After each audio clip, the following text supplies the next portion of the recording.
1절을 읽어보겠습니다. 1절과 1절부터 3절까지 시작. 여호와께서 가나안의 모든 전쟁을 알지 못한 이스라엘을 시험하려 하사 이스라엘 자손의 세대 중에 아직 전쟁을 알지 못하는 자들에게 그것을 가르쳐 알게 하려 하사 남겨두신 이방 민족 중에서 블레셋의 5 군주들과 모든 가나안 족속과 시돈 족속과 발 헤르몬 산에서부터 하맛 입구까지 레바논 산에 거주하는 휘위 족속이라. 전쟁을 알지 못하는 이스라엘을 시험하기 위해서 원수들을 좀 남겨두셨다는 것입니다. 그래서 블레셋 사람들, 또 가나안 족속들, 무슨 시돈 족속들, 히위 족속들, 그런 원수들을 남겨두어서 그들에게 이제 시험하기 위해서 전쟁을 알지 못하는, 여기 전쟁을 알지 못한다 하는 것은 경험적으로 전쟁을 체험하지 못한 사람들, 이런 의미도 있지만 더 중요한 의미는 왜 전쟁을 해야 되는지, 전쟁의 의미를 알지 못하는 사람들을 위해서 적들을 남겨두셨다 하는 것입니다. 여기 오늘 본문의 내용은 무슨 얘기냐면, 그 2절에도 이스라엘 자손의 세대 중에 아직 전쟁을 알지 못하는 자들에게 그것을 가르쳐 알게 하려 하사, 전쟁하도록 하기 위해서 원수들을 좀 남겨두셨다는 거예요. 그래서 여기에 성도들의 본질, 이스라엘 백성들의 본질을 가르쳐 주는데, 어떤 사람들이냐면 하나님의 백성들은 전쟁하는 사람들이라는 뜻이에요. 그리고 그 전쟁의 의미를 가르쳐 주기 위해서 원수들을 곳곳에 남겨두었다는 거예요. 이런 원수들이 아니면 우리가 전쟁할 이유가 없고 전쟁의 의미를 모르기 때문에 우리들에게 전쟁의 의미를 가르쳐 주기 위해서 너희는 전쟁하는 사람이다 하는 것을 가르쳐 주기 위해서 곳곳에 원수들이 포진되어 있다는 거예요. 우리 주위에 원수들이 있습니다. 근데 이 원수들은 우리에게 전쟁을 가르쳐 주는 거예요. 그게 뭐냐면 이런 것입니다. 이런 주변에 이런 원수들이 아니면 우리는 우리의 본질을 모른다는 거예요. 우리가 어떤 사람인지. 사람들은요, 굉장히 큰 착각을 하고 있는데 자기가 굉장히 괜찮은 존재라고 생각하는 거예요. 눈 뜨면서부터 잠잘 때까지 난 진짜 괜찮은 사람이라는 거예요. 우리가 늘 빠지는 착각이에요. 나는 그래도 나는 괜찮은 사람이야. 다른 사람에 비해서 나는 얼마나 훌륭하고 난 이제까지 굉장히 나는 의롭게 살았어 라고 그렇게 오해를 하고 있어요. 그걸 가르쳐주기 위해서, 아니 우리는 그렇게 괜찮은 사람들이 아니고 의로운 사람들이 아니고 인간은 얼마나 사악한 존재인지 그걸 알리기 위해서 원수들을 두었다는 거예요. 그래서 그 원수들 때문에 우리 속에 무엇이 있는가를 드러내게 만들고, 아, 난 이렇게 절망적이구나, 나는 이렇게 악한 자구나, 난 정말 소망이 없는 자구나, 그래서 예수 그리스도를 붙들게 만드는 거예요. 우리가 이런 원수들이 아니면 우리의 정체를 잘 몰라요. 우리가 그냥 괜찮은 존재인 줄 알고 살아가요. 그러다 보니까 구세주가 필요 없는 거예요. 예수가 필요 없어요. 괜찮은 존재가 왜 예수가 필요합니까? 예수님이 이 땅에 내려오셔서 왜 나를 위해서 죽으셔야 됩니까? 그분이 나를 위해 죽으셨다는 것은 내가 하나님 앞에 죽어야 할 만큼 사악한 죄인이라는 것을 원수들을 통해서 가르쳐 주시는 거예요. 사람은요, 왜 예수를 안 믿냐면 의로우니까 예수를 안 믿는 거예요. 나는 괜찮아. 그래서 하나님이 처음에 우리를 부르실 때 우리를 아주 안 좋은 환경으로 집어넣으셔요. 전쟁의 환경 속으로 집어넣으셔요. 그리고 그 환경 속에서 그냥 발버둥 치게 만드셔요. 그리고 나서 나는 메시아 예수 그리스도 아니면 살 수 없구나. 그래서 주님 앞에 나오게 만드는 거예요. 그래서 원수가 있는 거예요. 원수 없는 사람이 없어요. 주변에 블레셋 다양한 여기 사람들이죠. 블레셋 5 군주, 모든 가나안 족속, 시돈 족속, 또 히위 족속, 이런 족속들이 아주 종류들이 다 달라요. 그래서 이 종류들이, 여러 원수들이 우리의 다양한 죄악들을 쑤셔대는 거예요. 이런 원수가 아니었으면 내가 탐욕스러운지 몰랐는데, 또 이런 원수가 아니었으면 내가 교만한지 몰랐는데, 이런 원수가 아니면 내가 음란한지 몰랐는데, 이런 원수들 때문에 우리의 정체가 폭로되는 거예요. 폭로되는 거예요. 그래서 우리들로 하여금 이런 타락한 부패성과 이런 타락한 죄성을 가지고 싸우게 만들기 위해서 원수들을 남겨두셨다 하는 것입니다. 우리는 싸우는 존재예요. 싸워야 돼요. 오늘 하루도 싸우는 거예요. 자, 7절을 보겠습니다. 7절 시작.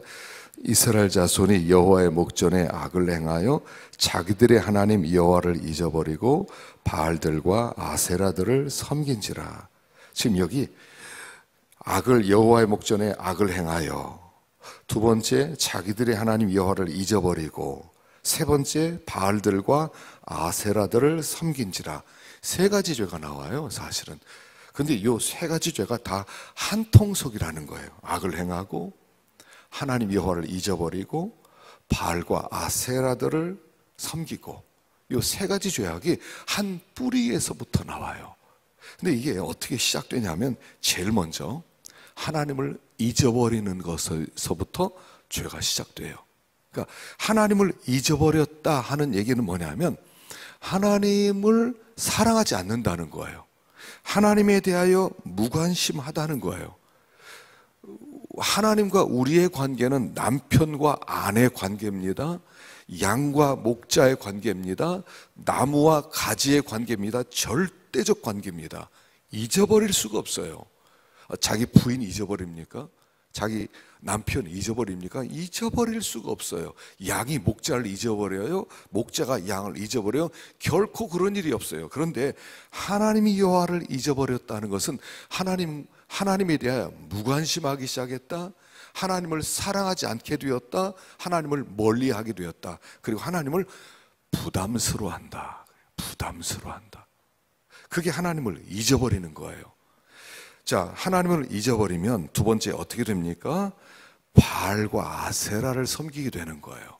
우상을 섬겨요. 하나님을 잊어버리면 그 다음에 자연스럽게 나오는 것이 우상이 들어와요. 이게 우상이라는 건 뭐냐면, 우상이라는 것은 자기 중심성이에요. 탐욕이에요. 탐욕이 만들어낸 것이 우상입니다. 그러니까 우상이라는 것은 내가 우상에게 절했다는 게 중요한 게 아니라 그 우상을 만들어낸 내 속의 탐욕. 이제까지는 우리는 어떻게 살았냐면 이렇게 살아가는 거예요. 하나님으로만 살아갑니다. 저는 하나님이 주시는 것으로만 살아갑니다. 난 하나님의 도움만 받아 살아갑니다. 그런데 하나님을 잊어버리면 내 속에 뭐가 생기냐면 하나님이 주시는 것으로 만족이 안 됩니다. 왜 하나님 그것밖에 안 주십니까? 하나님 난 더 많이 있어야 됩니다. 난 더 많이 누리고 싶습니다. 라고 해서 만들어낸 것이 우상이란 말이에요. 바알신을 만들어내고 아스타롯을 만들어내고, 그리고 나서 바알신에게 더 주세요 하는 거예요. 하나님이 주시지 않으면 다른 것을 통해서라도 나는 더 잘 되고 싶습니다. 더 풍성하게 살고 싶습니다 하고 만들어낸 것이 우상이란 말입니다. 그래서 세상 사람들처럼 세상의 모든 좋은 것이 보이기 시작하는 거예요. 그러니까 선악과를 바라봤을 때 먹음직하고 보암직하고 지혜롭게 탐스럽게 할 만큼 이 세상에 있는 모든 것들이 행복을 줄 수 있는 것처럼 여겨지는 거예요. 내가 지금 이렇게 불행한 이유는 뭐냐면 적이 없어서 그렇다는 거예요. 하나님이 안 주시는데, 그런데 하나님 말고 내가 어떻게 해서라도 그걸 얻어야 행복해지겠다라고 생각하는 것이 우상을 섬기는 거예요. 자연스럽게 하나님을 잊어버릴 때 따라오는 그 다음에 두 번째 증상이 우상을 섬기는 것이다. 그 다음에 세 번째로 나오는 것이 악을 행하는 거예요. 이 악이란 뭐냐면, 제가 잘 모르겠는데 어떤 책에서 보니까 악이란 한자는 무덤을 상징하는 한자다 이렇게 얘기했더라고요. 무덤, 한자를 보면 이렇게 있잖아요. 근데 무덤 문이 열려진 상태라는 거예요. 그러니까 악이라는 것은 이런 거라는 겁니다. 다른 사람에게 무덤을 안겨주고 싶은 거예요. 너 죽어. 그 깊은 뿌리에 그 악을 주어서 그를 무덤을 안겨주고 싶고, 그리고 그에 있는 것을 빼앗고자 하는 마음이라는 거예요. 자, 하나님을 잊어버리면 하나님과의 관계가 끊어지고 하나님에게 무관심해지면 하나님이 주시는 행복으로 사는 것이 아니라, 남편이 주는 행복으로 사는 것이 아니라 남편 말고 다른 사람을 통해서라도 내가 원하는 것을 얻고 싶어하는 우상이 생기고, 그러면 어디까지 가요? 다른 사람의 있는 것을 빼앗아서라도 나를 채우고 싶은 거예요. 이게 하나라는 거예요. 하나. 그래서 마침내 이 악을 행했다 하는 건, 이웃에게 무덤을 안겨주고 싶다 하는 것은 뭐냐면, 하나님께서 우리에게 주신 중요한 본질적 사명을 잊어버린단 말입니다. 우리가 인간에 대한 우리의 과제가 있어요. 뭐냐면 우리는 다른 사람의 선물로서 존재한단 말입니다. 그 사람에게 있어서 내가 선물이 되어지는 거예요. 그게 사랑이에요. 사랑이라는 건 뭐냐면 내가 그 사람에게 선물이 되어주는 거예요. 나를 만나서 그가 기뻐하고, 나를 통해서 그가 뭔가 채워지고, 나를 통해서 뭔가 행복해지는 것, 이게 사랑이라는 거예요. 그게 없어지는 것, 그게 악이라는 것이죠. 그래서 우리가 이 세 가지 악, 하나님을 잊어버리고 바알과 아세라를 섬기고 그 다음에 악을 행하게 되는 것, 어디서부터 끊어야 되느냐 하면 여기서부터 끊어야 돼요. 제일 처음에 하나님을 기억해야 돼요. 그래서 우리가 하루하루 살아가면서 우리가 살아가는 이 삶 속에서 삶을 단절시키는 시간들이 필요해요. 그래서 유대인들이 하루에 3번씩 기도하는 거예요. 이 기도라고 하는 것은 뭐냐면 삶과의 단절, 삶과의 순간적인 단절을 통해서 자기를 올려드리는 시간이에요. 이게 필요하다는 거예요. 이슬람 무슬림들은요, 하루에 5번씩 기도를 해요. 대학 가더라도요, 요새 중동에서 온 학생들을 유치하기 위해서 그들이 기도할 수 있는 기도방도 만들어 놓고요. 인천공항에도 가면 그들이 기도하는 방이 따로 있어요. 또 기도를 못하게 하면 그들이 인권을 침해한다고 또 따져요. 그래서 그들이, 이슬람이 지금 이 세상에서 지금 제일 부흥하는 종교입니다. 저는 그 원인이 하루 5번씩 기도하는 데 있다고 생각해요. 하루에 5번씩 알라를 생각하는 거예요. 알라에 대한 열심과 알라에 대한 충성심으로 자기 목숨까지도 내놓는 그런 자살 테러도 하는 거예요. 그러니까 목숨 걸고 믿는 저 종교가 부흥을 안 하겠냐 말이에요. 우리가 때때로 삶을 단절시키는 시간이 필요하단 말입니다. 우리 하루를 일과를 보내면서 한 점심쯤에는 하루 3번은 못한다 하더라도 점심이나 오후 정도에는 한번 단절을 시키는 시간이 필요하다는 거예요. 삶 속에서 내가 열심히 바쁘게 일하다가 삶에 빠져 있으면 하나님을 잊어버리는데, 기도 시간이 되면 단절시키는 시간이 필요해요. 모든 걸 멈추고 위를 바라보는 거예요. 하나님을 바라보는 거예요. 아마 이렇게 되었을 때 우리의 삶이 어떻게 변화되겠습니까? 한 번씩 삶을 단절시키는 거예요. 그리고 위를 바라보고 고백하는 거예요. 하나님, 저는 하나님의 은혜 없이는 살 수 없는 사람이고, 저는 하나님이 주시는 것만 가지고 살아가는 사람입니다. 하나님 없는 저는 없음입니다. 0입니다. 라고 고백을 하는 거예요. 그러면 우리가 이렇게 눈에 보이는 세상에 이렇게 찌들리지는 않을 거라는 거예요. 지금 이 이스라엘 백성들이 이 세상을 바라보는 가운데, 가나안을 바라보는 가운데 그 행복이 그 사람들 속에 다 있는 것처럼 여겨져서 우리는 너무 불행하게 느껴져요. 그래서 세상으로 달려가다가 여기 구산 리사다임을 만나게 된다는 것입니다. 8절 읽어봅시다. 시작.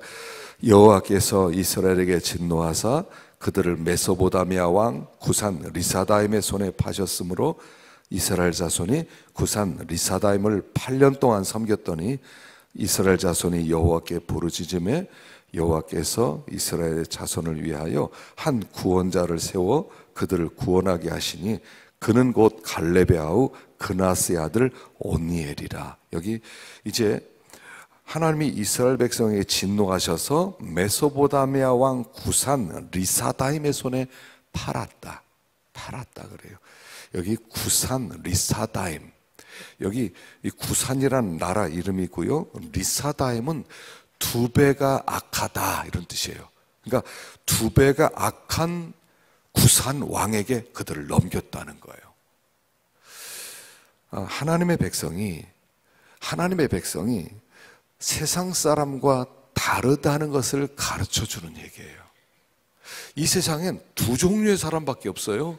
하나님을 섬기는 사람과 우상을 섬기는 사람, 하나님을 섬기지 않는 사람, 두 종류밖에 없어요.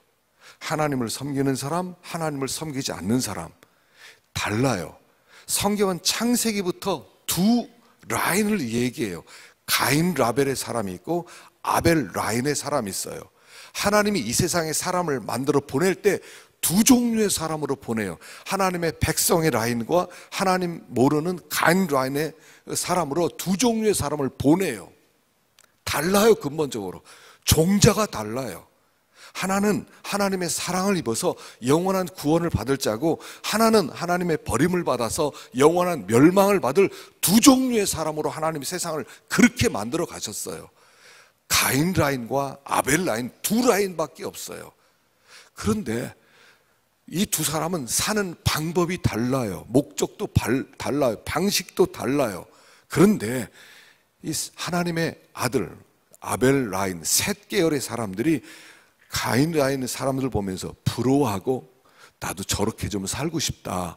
저 사람들은 우리와 사는 방법이 좀 다르네 하고 그 사람을 흉내내면 구산 리사다임을 만나게 된다는 거예요. 세상 사람들은 마음대로 살아도 돼요. 세상 사람들 하고 싶은 거 마음대로 다 해도 돼요. 못하는 게 없어요. 하나님이 없는데 못하는 게 뭐 있겠습니까? 모든 죄를 범해도 괜찮아요. 자식을 막 죽여도 되고 부모도 막 죽여도 돼요. 상관없어요. 하나님이 없는데. 그래서 그들은 그렇게 해서 마음껏 살아갈 수 있어요.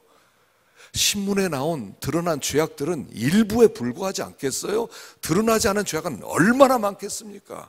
악한 사람이 얼마나 잘 되는 세상입니까? 그러니까 그걸 부러워해요. 나도 저렇게 살아볼까? 그런 마음이 생기더라는 거예요.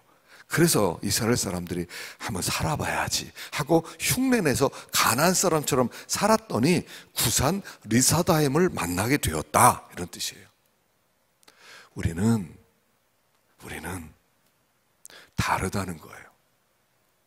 세상 사람은 하나님 없이 마음대로 살다가 하나님의 심판 받아요. 그럼 하나님은 우리를 심판받지 않게 하기 위해서 우리가 가나안 사람들처럼 살아가고 이 사람들처럼 마음대로 우상을 섬기고 탐욕스럽게 살아갈 때 하나님은 그냥 두지 않고 너희들 그렇게 살 너희들이 아니야 하면서 구산 리사다임을 만나서 아주 두 배나 악한 사람, 평범한 사람들이 아니라 두 배나 악한 사람을 만나서 아주 고생하게 만든다는 거예요. 송충이는 솔잎을 먹어야 되는 거예요. 우리는 하나님이 주시는 은혜로만 살아야 돼요. 하나님이 주시지 않은 것은 이유가 있어서 안 주신 거예요. 그래서 그것으로 만족하는 것이 자족하는 거예요. 구산 리사다임을 만나게 됐단 말입니다. 구산 리사다임을. 그래서 두 배나 악한 사람들을 만나서 아주 고생 칙사하게 하는 거예요. 하나님이 있기 때문에 우리는 마음 가운데 세상에 나가서 산다 하더라도요, 죄 지으면서도 가책받는 게 믿는 사람이에요. 악한 일을 하면서도 가책받는 게 믿는 사람이라고요. 세상 사람들은 가책 없어요. 그러나 믿는 사람은 다르다는 거예요. 우리는 세상 사람처럼 살 수 없도록 하나님이 우리 가는 길을 정해놓으셨다는 거예요. 그래서 하나님이 원치 않은 길로 갈 때마다 우리는 굉장히 인생 험악한 세월을 보내는 거예요. 구산 리사다임이죠. 그래서 하나님께서 그들이 부르짖을 때 사사를 보내시죠. 9절부터 11절까지 읽어보겠습니다. 시작. 이스라엘 여호와께 부르짖음에 여호와께서 이스라엘 자손을 위하여 한 구원자를 구원하게 하시니 그는 곧 갈렙의 아우 그나스의 아들 온니엘이라. 여호와의 영이 그들에게 임하셨으므로 그가 이스라엘의 사사가 되어 나가서 싸울 때에 여호와께서 메소보다미아 왕 구산 리사다임을 그의 손에 넘겨주심에 온니엘의 손이 구산 리사다임을 이기니라. 그 땅이 평온한 지 40년에 그나스의 아들 온니엘이 죽었더라. 여기에 첫 번째로 그들이 어떻게 했습니까? 부르짖었어요. 구산 리사다임을 만나면 해결책이 없어요. 구산 리사다임과 싸워서 해결이 되는 문제가 아니에요. 부르짖어야 돼요. 이 부르짖는다는 이 짜크라는 이 단어는 뭐냐면 가장 그 어떤 함정에 빠져서 깊은 함정에 빠져서 아무도 구해줄 자가 없을 때 위를 바라보고 외치는 소리예요. 가장 절망적인 자리에서 가장 밑바닥에서 사람 살려! 물속에 빠진 사람이 물속에 빠져서 이제 여러분 물속에 빠져보셨죠? 갑자기 이렇게 물속에서 수영을 하다가 발을 땅에 디들려고 그러는데 땅에 안 닿는 거예요. 그때 그 갑자기 찾아오는 두려움, 두려움이 찾아왔을 때 그 공포스러움, 그때는 체면이라는 게 없어요. 그때는 누가 사람이 보거나 이런 게 없어요. 그때는 무조건 사람 살려가 나오는 거예요. 바로 그때 부르짖는 소리예요. 이게 하나님 도와주세요. 이런 게 아니에요. 정말 병원에 갔을 때 당신이 이게 좀 늦었네요. 수술을 못합니다. 그럴 때 느껴오는 절망감에서 부르짖는 거. 그래서 주의 이름을 부르는 자는 구원을 얻으리라 할 때 그 부른다는 얘기가 요 짜크에서 온 단어예요. 원래 어떤 사람이 구원을 받아요? 인정사정 볼 것 없이 체면할 것 없이 주님 당신이 아니면 나는 살 수 없습니다 라고 부르짖는 거예요. 그때 하나님이 손을 내밀어요. 왜 하나님의 그 손 내밀어 주신 은혜를 체험하지 못하느냐 하면 부르짖음이 없다는 거예요. 하나님이 올 때 부르짖음이 아니라는 거예요. 그건 정말 밑바닥에서부터 내가 막 따로 작정할 만큼 내 저녁마다 시간을 내서 기도해야 되겠다. 아니면 내가 작정기도 40일 작정기도를 교회에서 안 하더라도 내 나름대로 기도해야 되겠다. 난 이렇게 하지 않으면 살 수 없겠다 하는 그 부르짖음, 그 절망감. 그럴 때 하나님이 사사를 보내주시는 거예요. 부르짖음이에요. 우리의 해결책은 첫째는 부르짖음이다 하는 것이에요. 두 번째, 하나님께서 하나님의 영을 온니엘에게 부어주셨어요. 하나님의 성령을 그에게 부어주실 때 그가 온니엘이 하나님의 군사로 하나님의 그 사사로 일어나게 되는 거예요.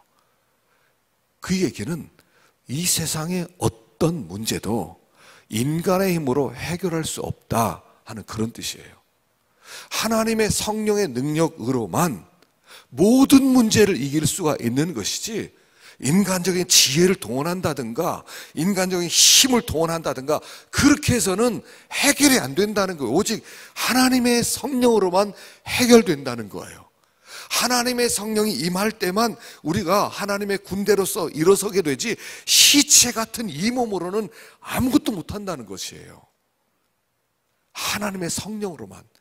예수님이 이 세상에 오셔서 구원 사역을 이루실 때 하나님의 성령의 능력을 힘입기 위해서 자기를 비우신 것처럼 자기를 비우고 하나님의 성령의 충만함을 사모하고 그리고 하나님의 성령이 임함으로 말미암아 하나님의 성령으로 구원 사역을 이루어내신 것처럼 우리가 가는 길이 내 힘으로 갈 수 있는 길이 아니라는 거예요. 천성까지 내 힘으로 갈 수 있는 길이 아니라는 거예요.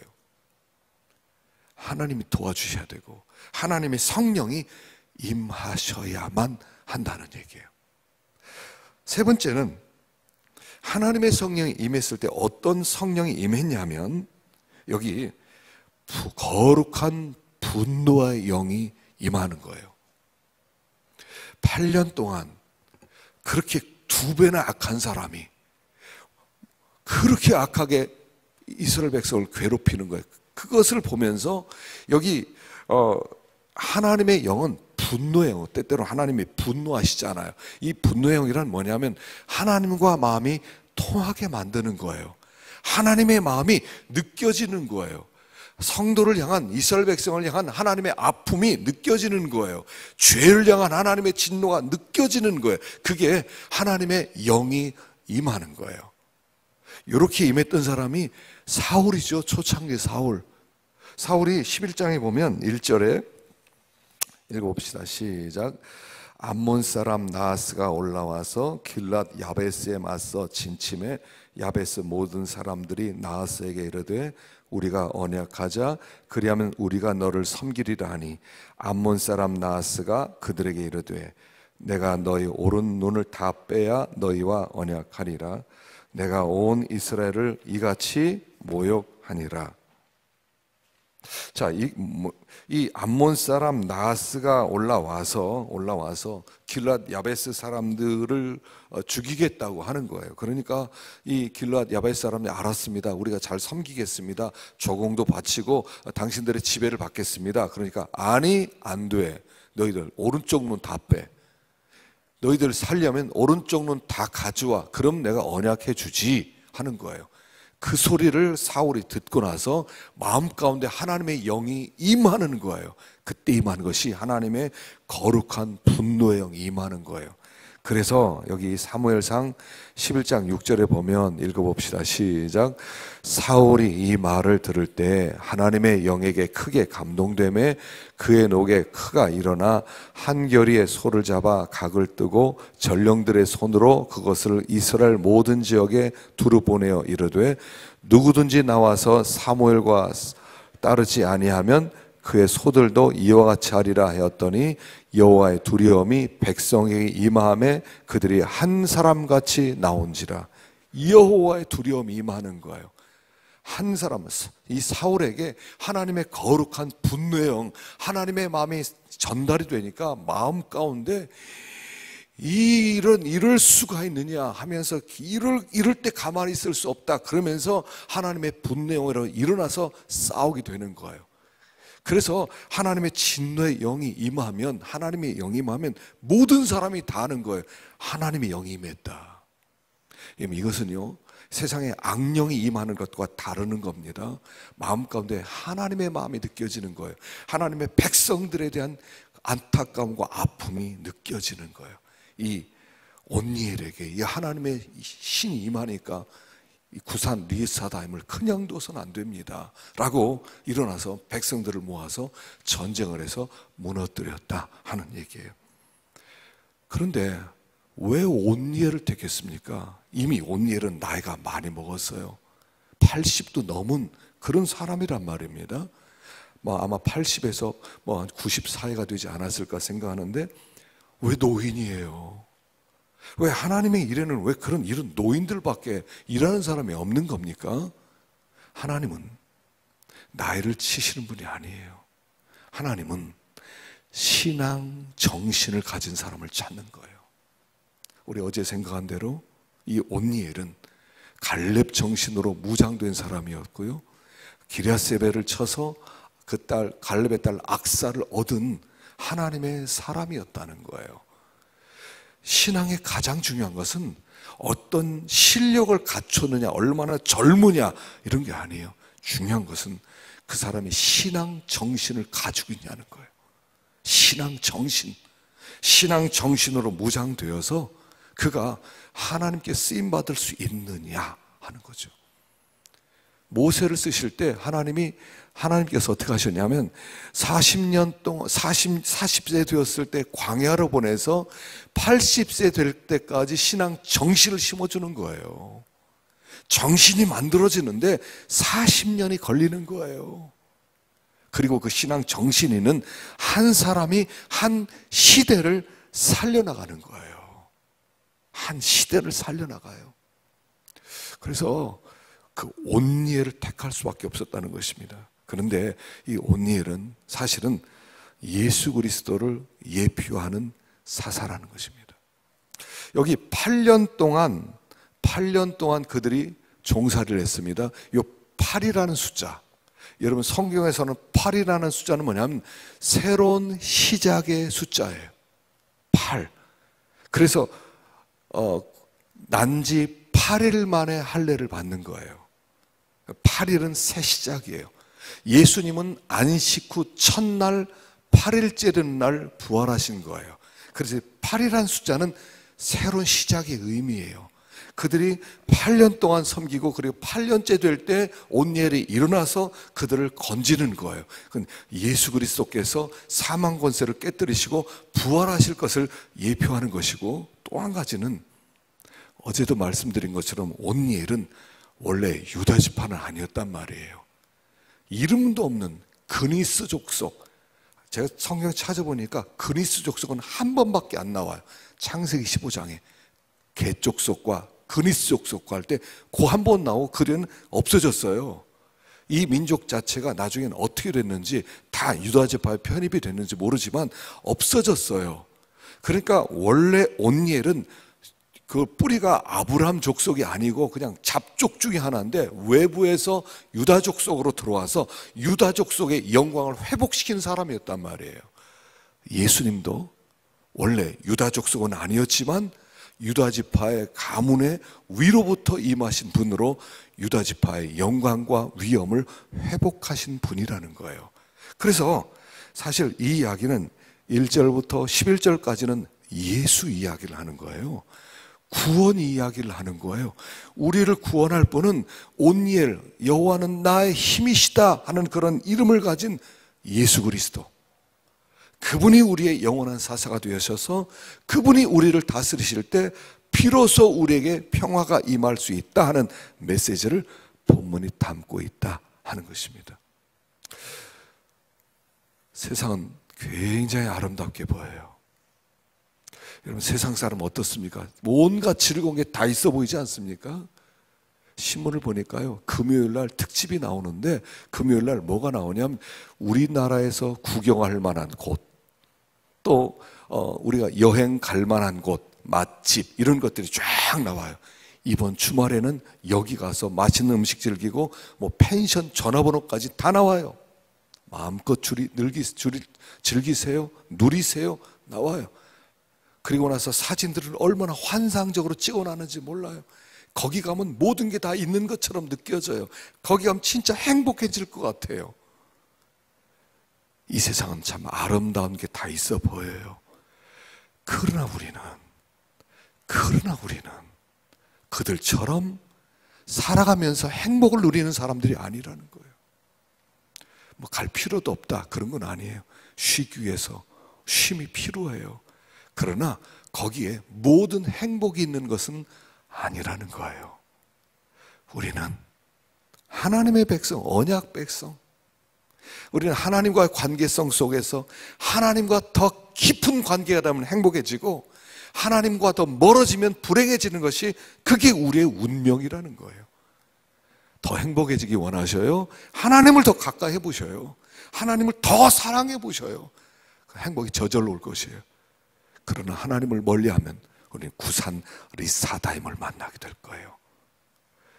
우리의 사사가 되시는 온니엘, 예수 그리스도, 그분께 부르짖고 그분의 다스림을 받음으로 말미암아 하나님이 주시는 하늘의 평강을 누리기를 축원합니다. 기도하십시다.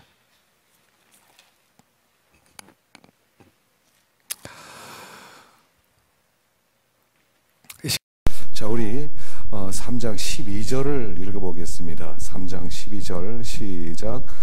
이스라엘 자손이 또 여호와의 목전에 악을 행하니라.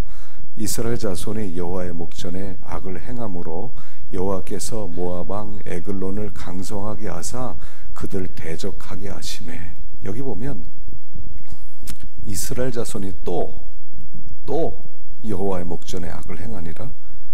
또 4장 1절을 또 읽어보십시다. 4장 1절 시작. 에우시 주군이 이스라엘 자손이 또 여호와의 목전에 악을 행하매. 또 6장 1절 시작. 이스라엘 자손이 또 여호와의 목전에 악을 행하였으므로 여호와께서 7년 동안 그들을 미디안 손에 넘겨주시니. 또 그 다음에 10장 6절 시작. 이스라엘 자손이 다시 여호와의 목전에 악을 행하여, 다시 악을 행하여. 그러니까 계속 또, 그리고 또, 그리고 또, 그 다음에 다시 계속 반복됐다는 것입니다. 사사가 살아있을 동안에 하나님을 섬기고요, 사사가 떠났더니 하나님의 목전에서 또 악을 행하더라는 겁니다. 그런데 우리가 여기서 이런 바보들, 이런 어떻게 그럴 수가 있어, 좀만 정신 차리지, 그렇게 생각하지만 사실 이것이 우리들의 정체라는 거예요. 이스라엘 백성들의 정체는 이거예요. 하나님의 은혜 없이 살 수 없는 사람. 사사가 살아있을 동안에, 여기서 사사라고 할 때는 어떤 통치자를 얘기하는 것은 아닙니다. 사사라고 할 때는 하나님의 말씀으로 그들에게 가르쳐주고, 또 어려운 일이 있을 때 상담해주고, 말씀의 사역자를 가르치는 거예요. 어떤 법적인 제재를 하는 사람이 아니었어요.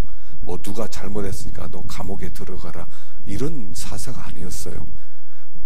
말씀의 사역자처럼 말씀으로 가르쳐주고 예방하고, 하나님을 잘 섬겨야 되겠구나, 그렇게 가르쳐주는 사람이었다는 거예요.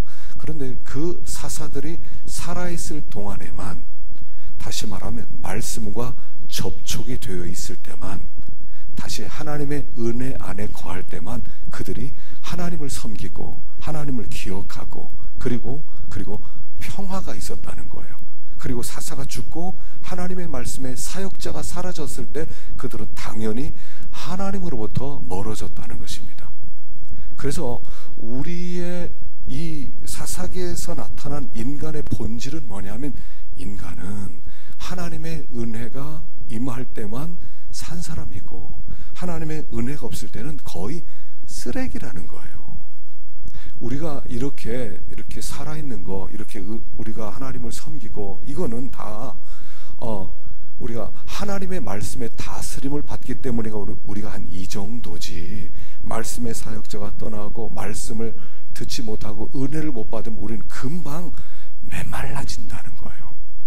그리고 그 메말라지는 증거가 뭐냐면 강팍함으로 나오는 거예요. 여러분, 은혜를 받을 때는 사람이 부드러워요. 은혜 안에 있을 때는 조금 나긋나긋해요. 마치 여름에 이렇게 나무가 보면 막 푸른 그 이파리가 막 청청한 것처럼. 그러나 은혜를 받지 못하고 물이 못 올라가서 이렇게 돌려놓으면, 물 올라가는 그런 관을 막아버리면 그때부터 말라지는 것처럼, 푸른 것은 은혜 때문에 푸른 것이고, 푸르지 못하는 것은 은혜를 받지 못해서 푸른 거예요. 우리가 우리를 가만히 생각해 보더라도 그래요. 우리가 말씀을 통해서 은혜를 받고 또 예배를 드리고, 그럴 때마다 우리가 하나님의 은혜에 의해서 우리가 푸른 마음을 가질 수가 있는데, 은혜를 못 받으면 언제부턴가 사나워지기 시작해요. 우리 시대는 지금 굉장히 사나운 시대입니다. 다 분노한 시대예요. 누구든지 건드리면 터지는 시대라고요. 이게 지금 이 시대의 특징 중에 하나예요. 은혜가 떠나는 거예요. 그것은 우리의 본질이라는 거예요. 우리가 하나님의 은혜에 접촉되어 있을 때만, 다스림을 받을 때만 그나마 우리가 사람다운 사람의 삶을 살 수 있지, 그 은혜가 떠난 순간 다 움직이는 시체들이라는 거예요. 여러분, 그 구약 유다의 왕 중에 요아스라는 왕이 있었어요. 요아스. 그 요아스의 왕은 아달랴가 유다의 시집으로 왔죠. 그리고 아시아라고 하는 자기 남편 왕이 세상을 떠나고 나서 이 아달랴가 그 다윗과의 모든 왕자들을 싹 죽입니다. 그리고 자기가 그 나라를 통치하려는, 이게 마귀의 역사죠. 그랬는데 그 여호야다라고 하는 제사장의 그 부인이 그 요아스, 한 살 된 요아스를 몰래 빼돌립니다. 그리고 기릅니다. 그리고 7살 되었을 때 여호야다가 반정을 일으킵니다. 그리고 아달랴를 죽이고, 그리고 7살 된 요아스를 왕으로 등극을 시킵니다. 그리고 이 요아스가 하나님을 잘 섬겼어요. 언제까지? 여호야다가 살아있을 동안에. 어느 정도로 요아스가 하나님을 잘 섬겼냐면, 어느 날 성전에 갔더니 성전에 이렇게 무너진 곳이 있어요. 그걸 이렇게 중축을 하지 않았어요. 고치질 않았어요. 그래서 여호야다를 불러서 책망하는 모습이 있어요. 당신이 제사장이면서 성전 이렇게 된 거 그냥 두느냐? 빨리 고쳐라.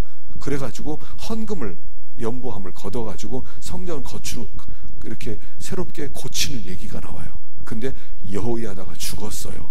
그리고 그때부터 요아스가 하나님을 떠나기 시작해요. 그리고 우상을 섬기기 시작해요. 나중에는 어느 정도예요? 여호야다의 아들 스가랴라고 하는 제사장이, 왕이여, 당신이 하나님을 떠났으니 하나님도 당신을 떠날 것입니다 하고 책망을 했더니, 저놈 돌로 더 죽여라. 여호야다의 아들을, 자기 은인의 아들을 그 성전 제단 앞에서 돌로 쳐 죽이는 거예요. 나중에 전쟁이 벌어졌을 때 아람 군대에서 부상을 당합니다. 그리고 치료 중에 그의 수하의 부하들이 와서 그를 암살시켜요. 그리고 다윗의 무덤에 들어가지 못해요. 사람이요, 은혜 못 받으면 별 수 없다는 것을 가르쳐 주는 거예요. 나 은혜 못 받더라도 나는 굉장히 하나님 잘 섬길 수 있고, 나는 하나님을 잊어버리지 않고 믿음으로 살 수 있습니다. 아직 인간의 본질을 몰라서 하는 소리예요. 우리는 하나님의 은혜가 떠나면 마른 가지가 된다는 거예요. 메말라 비틀어지. 지금 그 얘기를 또 다시 이렇게 얘기하는 거예요. 그래서 항상 하나님의 다스림, 말씀의 다스림, 말씀의 채워짐이 있어야 돼요. 이 갈증과 갈망이 있어야 돼요. 그래서 조금 내가 부족한 것 같다, 요새 내가 은혜를 좀 못 받는 것 같다, 그러면 어떻게 해서라도요 하나님께 엎드려서 간구하셔야 돼요. 하나님, 제 은혜를 좀 베풀어 주세요. 제가 좀 요즘 갈급해요. 하나님께 나오면 하나님이 은혜 부어주시고, 또 말씀을 읽을 때에, 또 말씀을 들을 때에 하나님이 채워주신다 하는 말씀입니다. 자, 13절을 읽어보십시다. 13절 시작. 에글론이 암몬과 아말렉 자손들을 모아가지고 와서 이스라엘을 쳐서 종려나무 성읍을 점령한지라. 이에 이스라엘 자손이 모압 왕 에글론을 18해 동안 섬기니라. 에글론이라는 모압의 왕이 암몬과 아말렉 자손을 모아서 이스라엘을 쳐서 종려나무 성읍을 점령했다는 거예요. 이 종려나무 성읍은 어떤 성읍이냐면 여리고성을 얘기하는 거예요. 여리고성이 오아시스 지역에 있었는데 이 오아시스에 이 종려나무가 많이 있었어요. 그래서 여리고성을 종려나무 성읍이라고 표현하기도 했어요. 그러니까 에글론이 종려나무 성읍을 점령했다는 겁니다. 그리고 18년 동안이나 에글론을 섬기게 되었다 하는 얘기입니다. 자, 여기 18해 동안 에글론을 섬기게 되었다. 여기는 이렇게 나오지만 사실은 한마디로 무슨 뜻이냐면 종살이 했다 이런 뜻입니다. 종살이. 여러분, 이 종살이라고 하는 것이 얼마나 어렵습니까? 우리가 일제 35년 동안 종살이를 했거든요. 이게 식민지 통치입니다. 여러분, 35년 동안의 식민지 통치의 영향력이 아직까지 오고 있는 거예요. 지금 우리나라가 두 파가 갈라지지 않았습니까? 이게 언제부터 시작되냐면요, 식민지 통치부터 시작된 그 이야기가 계속 이어지는 거예요. 굉장히 괴롭다는 거예요. 18년 동안 그들은 종살이를 했다는 거예요. 가나안 땅은 젖과 꿀이 흐르는 땅이라고 그래요. 근데 왜 젖과 꿀이 흐른다고 그랬냐면, 사실 가나안 땅은 젖과 꿀이 흐르질 않아요. 거기는 황무지예요. 이 팔레스틴 지역은 어떻게 이루어졌냐면, 왼쪽에는 서쪽에는 지중해고요, 그 다음에 오른쪽에는 사막지대요. 그리고 그 가운데 이렇게 길쭉한데 가운데 그 부분만 골짜기에서 요단강이 흐르고 양쪽에는 다 산이에요. 산. 굉장히 아주 황무한 땅이에요. 근데 그 땅을 젖과 꿀이 흐르는 땅이라고 부르는 이유는 뭐냐면, 거기서는 너희들의 완전한 자유를 가지고 젖과 꿀이 흐르는 것 같은 풍성한 자유를 맛볼 수 있다 하는 뜻으로 젖과 꿀이 흐른다고 그러는 거예요. 애굽에 종살이하던 그들, 바로의 압제 아래 있던 그들이 이제 이 가나안 땅에 들어와서 하나님을 섬기게 되는데, 완전한 자유로 너희들이 마음껏 풍성한 삶, 젖과 꿀이 흐르는 그런 달콤한 삶을 살아갈 수 있는 그 땅에서 그들이 종살이를 하게 되었다는 거예요. 자유를 빼앗겼다는 얘기예요. 복음의 축복이 뭐냐면 자유를 주는 겁니다. 예수를 믿으면, 우리가 예수를 제대로 만나서 예수를 제대로 믿으면 우리에게는 한없는 자유가 찾아와요. 삶에 젖과 꿀이 흐르게 돼 있어요. 그것이 정상적인 신앙생활이에요. 만일 그 자유가 없다고 그러면 어디선가 막힌 거예요. 내가 무언가에 지금 종노릇하고 있다는 거예요. 무언가의 종노릇하고 있기 때문에 내가 이렇게 종살이하고 이렇게 괴로워하고 있지, 절대로 예수 믿는 사람이 그럴 리가 없어요. 예수님께서 십자가의 죽으심으로 말미암아 우리에게 자유를 주셨는데, 이 자유는 근본적으로부터 모든 죄로부터의 자유예요. 죄로부터의 자유라고 하는 것은 죽음으로부터, 사망으로부터의 자유라는 뜻이고, 사탄 권세로부터의 자유라는 뜻이에요. 우리는 완벽한 자유에서 생활할 수 있어요. 그 자유를 가지고 살아가는 생활을 평화로운 생활이다 이렇게 말하고요. 그 자유로부터 사랑이 나오는 것이고요, 믿음이 나오는 거예요. 헌신이 나오는 거예요. 근데 그 자유를 빼앗기면 그때부터는 뭔가 매여 있어요. 젖과 꿀이 흐르지 못하는 삶이라면 지금 내가 무언가에 종살이를 하고 있다는 뜻이에요. 무언가 막혔다는 얘기예요. 그리고 주님께서 굉장히 안타까워 하신다는 거예요. 요 18해 18년 동안, 여러분 18해 18년이라는 것은 그들이 이제 종살이하는 괴로운 시간, 이런 뜻도 있고요, 하나님이 참 안타깝게 바라보는 시간, 이런 뜻도 있고요, 또 이런 뜻이 있어요. 하나님을 찾지 않고 견딜 수 있는 시간, 이거예요. 자, 그 앞에 있는 그 온니엘이 그 구산 리사다임으로부터 구원해낼 때 그들이 몇 년 만에 하나님께 부르짖냐면 8년 만에 부르짖어요. 8년 동안 힘들어하다가 하나님 정말 못 참겠습니다 하고 하나님께 기도했던 그 시간이 처음에는 8년이었어요. 근데 두 번째는요, 18년 동안이나 하나님께 부르짖지 않았다는 거예요. 이 이야기는 사람이 웬만하면 하나님 없이 살려고 하는 본능이 있다는 거예요. 웬만하면 하나님께 돌아오지 않고 내 힘으로 한번 해결해 보겠다는 거예요. 내 힘으로 내 문제를 한번 해결해 보고 내 실력으로 해결해 보겠는 그 시간이 18년이라는 거예요. 참고 하나님 없이 한번 살아봐. 꼭 기도해야 돼. 기도하지 않고 내 힘으로 한번 해결해 보겠어 하다가 나중에는 견딜 수 없어서 주여라고 부르짖었던 그 시간이 18년이었다는 거예요. 나중에는요, 그게 더 늘어나요. 20년 만에 부르짖을 때도 있었고요, 나중에는요 40년 동안 부르짖지 않을 때가 있었어요. 40년 동안이나. 그때가 삼손 시대예요. 삼손을 보낼 때까지 그들은 하나님께 부르짖지 않았어요. 이게 인간의 완악함이에요. 사람은 내가 생각하는 것보다 훨씬 더 완악해요. 훨씬 더 강박해요. 여러분, 우리가 생각보다 지독한 사람입니다. 지독한 사람이에요. 웬만하면 기도 안 해요. 그냥 조금 어려우면 그냥 버텨요. 머리 조금 지끈거리면 그냥 이빨 물고 참아요. 웬만하면 병원에 안 가는 것처럼 우리가 보통 힘들지 않으면 하나님께 가질라나요. 그들이 18년 만에 하나님께 부르짖었다는 것은 정말 못 살 만큼 힘들었다는 것을 이야기하는 거예요. 하나님은 부르짖을 때까지 기다리시고요, 말씀하시고, 얘들아 나 있잖아, 나한테 와. 부르짖어. 나에게 도움을 청해. 내가 구해줄게. 주님이 그렇게 기다리는 거예요. 얼마나 안타깝겠어요? 우리 아이가 막 힘들어하는데 내가 여기서 도와주고 싶은데 아이가 와서 아빠 한 번만 좀 도와주세요. 그럼 도와줄 텐데 도와달라는 얘기를 안 해요. 그리고 나중에 고생하다가 아빠 도와주세요 그럴 때 야 진작에 좀 오지 않았냐 하지 않겠어요?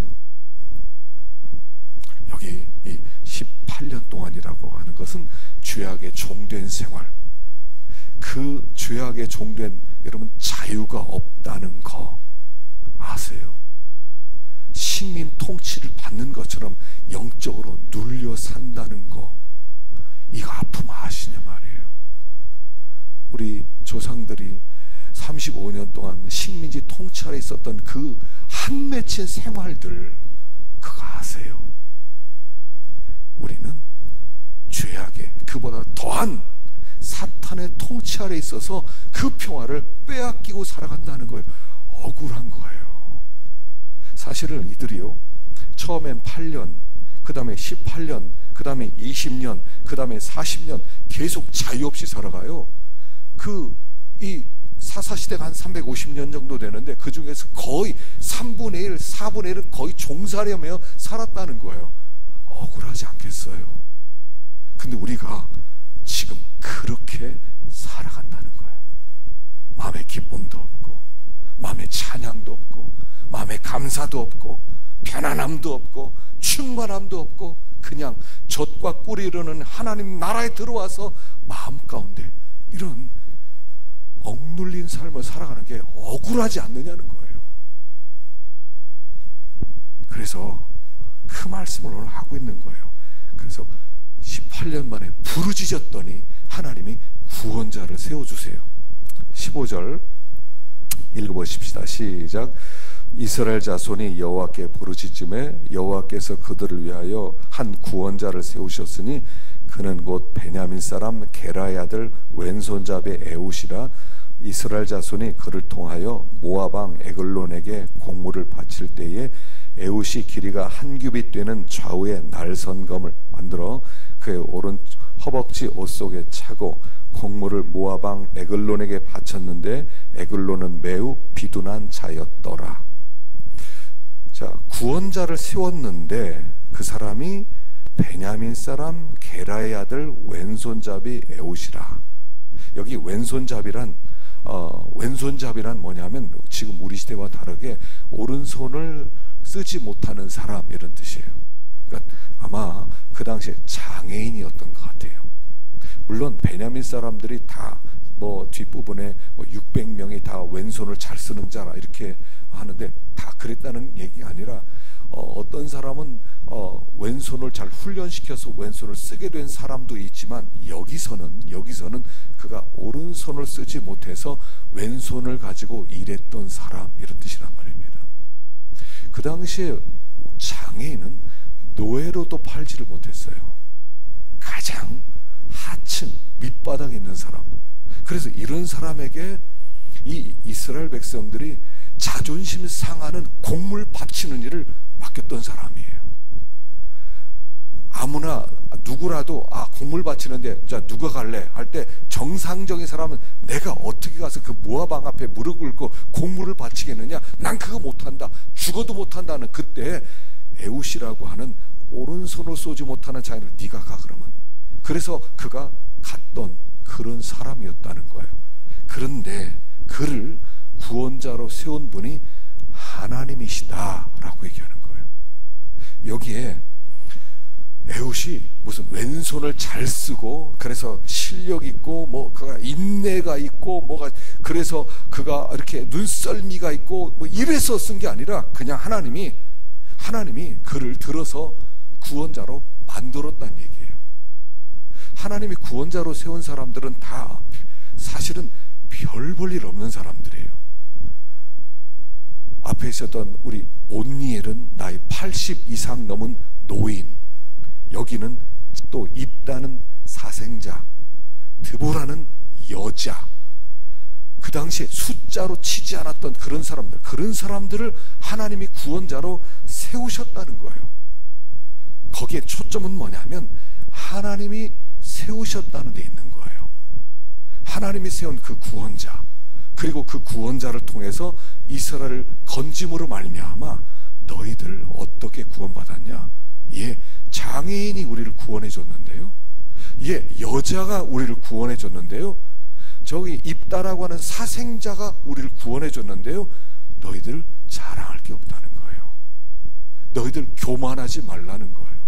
하나님의 은혜로 오늘 나의 나 된 것이다 고백을 하라는 그런 뜻이에요. 그래서 여기에 하나님께서 쓰는 어떤 사람이라도 하나님께서는 주님의 손에 붙잡혔을 때 쓰임을 받을 수 있다는 거예요. 그러니까 쓰시는 하나님이 귀한 거예요. 에웃을 에웃으로 만든 것이 하나님이에요. 우리는 그 에웃도 그러니까 내가 이스라엘 백성을 구원했다 자랑할 게 없다는 거예요. 입다가 내가 구원했다 자랑할 게 없다는 거예요. 아무것도 자랑할 게 없어요. 나의 나 된 것은 은혜예요. 하나님께서 세대가 악해서 노아 때 멸망을 시킵니다. 그리고 하나님이 노아를 택해서 노아를 구원하십니다. 노아가 굉장히 의로워서 굉장히 도덕적에서 노아를 쓰신 것입니까? 아니요. 성경은 이렇게 얘기해요. 노아는 은혜를 입었더라. 은혜를 입어서 그가 하나님의 손에 붙잡힌 것이지 그가 의로웠기 때문에 똑똑해서 하나님께 쓰임받아서 방주 만들라는 특별한 명령을 받은 것은 아니라는 거예요. 그가 구원받은 것은 은혜였다는 거예요. 에웃이 부름받은 것은 은혜였다는 거예요. 에웃에 의해서 구원받은 사람도 은혜로 구원받았다는 거예요. 그 얘기를 하는 거예요. 우리는 은혜 받은 사람이라는 거예요. 신자에게는 은혜가 전부라는 거예요. 은혜가 전부예요. 은혜가 조금 있고 은혜가 많고 내가 또 조금 있고 이런 게 아니에요. 다 은혜라는 얘기예요. 처음부터 끝까지 다 은혜라는 얘기를 하고 있는 거예요. 하나님께 부르짖었더니 하나님께서 은혜로 그들을 건지셨다 얘기를 하시는 거예요. 자, 그런데 모압 왕 에글론이 누구냐는 거예요. 에글론의 정체를 여기 우리가 알아야 되는데요. 17절 시작. 콩물을 모압 왕 에글론에게 바쳤는데 에글론은 매우 비둔한 자였더라. 에웃이 그에게로 들어가니 왕은 서늘한 다락방에 홀로 앉아있는 중이라. 에웃이 이르되 내가 하나님의 명령을 받들어 왕에게 아뢰 일이 있나이다 하매 왕이 그의 좌석에서 일어나니 에웃이 왼손을 뻗쳐 그의 오른쪽 허벅지 위에서 칼을 빼어 왕의 몸을 찌르매 칼자루도 나를 따라 들어가서 그 끝이 등 뒤까지 나갔고 그가 칼을 그의 몸에서 빼내지 아니하였으므로 기름이 칼날에 엉겼더라. 자, 앞에서 온니엘이 구산 리사다임의 손에서 이스라엘을 건졌을 때는 그냥 건져냈다고 나와 있어요. 자세하게 얘기하잖아요. 근데 여기 모압 왕 에글론으로부터 구원한 얘기는 굉장히 자세하게 기록을 하고 있어요. 에웃이 왼손잡이였는데 곡물을 바치러 왔다가 그 오른쪽 허벅지에다가 한 규빗 되는 칼을 차고 들어갔다가 그리고 곡물 바치고 곡물 바친 사람 먼저 보내고 그리고 길르앗 근처 돌 뜨는 곳에서 돌아와서 조용히 할 말이 있다고 하면서 칼로 찔러 죽였다. 그리고 돌아가서 이스라엘 백성들 모아가지고 모압을 물리쳤다. 그리고 자유갔다. 이런 얘기거든요. 왜 이 이야기를 이렇게 자세하게 했냐는 거예요. 왜 에글론 이야기를 이렇게 자세하게 했냐는 거예요. 이 모압 왕 에글론은 어떤 사람이냐는 거예요. 여러분, 이 에글론이라고 하는 뜻 자체가 뭐냐면 황소라는 뜻이에요. 또는 송아지, 황소. 이 황소라는 이름을 가진 에글론이에요. 여기 그는 비둔한 자였다고 나와요. 그리고 칼로 그를 찔렀을 때 그 기름이 칼에 엉겨 붙었다고 나와요. 그리고 그 칼과 함께 여기 이제 배설물이 함께 나왔다는 얘기를 해요. 자, 에글론이 정체가 뭐냐면 에글론이 여리고성을 정복한 왕이었다는 거예요. 여러분, 이 여리고성 종려나무 성읍은 어떤 성읍이냐면 이 성읍은 이 가나안 땅에 하나님이 대표적으로 보여주시는 성읍이에요. 뭐냐면 너희들 나에게 순종만 해라 다 줄게. 그것을 예표하는 성이 여리고 성이에요. 너희들은 나에게 순종만 해, 너희들은 나에게 굴복만 해, 매일 한 바퀴씩 돌아, 마지막 날 6바퀴 돌아, 그리고 나서 소리 질러, 그러면 죽게. 그 땅이에요. 그런데 이 땅을, 이 여리고성을 정복했다는 거예요. 자기 힘으로. 다시 말하면 이 에글론의 다른 이름은 탐욕이라는 이름이에요. 탐욕. 여러분, 여기에 사사기에서 제가 어제도 말씀드렸습니다만, 사사기에 난 모든 적들은 어디에 있다고요? 우리 안에 있다고 그랬어요. 탐욕이라고 해요. 탐욕. 모압 왕 에글론은 탐욕의 대명사예요. 탐욕스럽다는 거예요.